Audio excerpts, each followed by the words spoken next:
Okay, you got your safety shades on, and tell me about what we're doing here, Kennedy.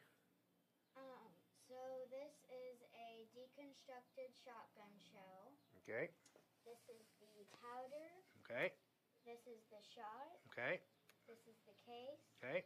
And this is the wad. Okay. How does it all work?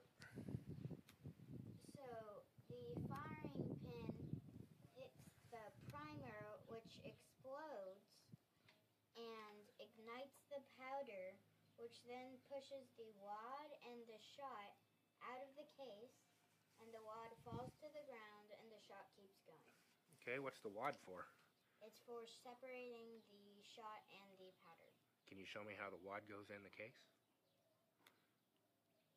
It just pushes in there, and in between that is powder, right? Uh-huh. And in that is... And that is the shot. Okay, cool.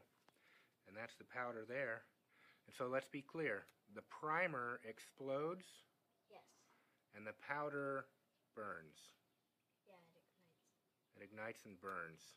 And then the gas that the powder creates then creates the pressure to push the shot out of the gun. It's not actually an explosion that pushes the shot out of the barrel.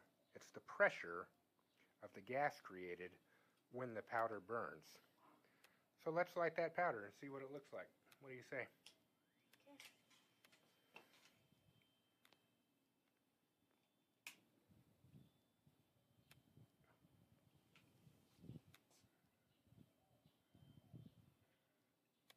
And that's what happens, right? Mm-hmm. And that's really what makes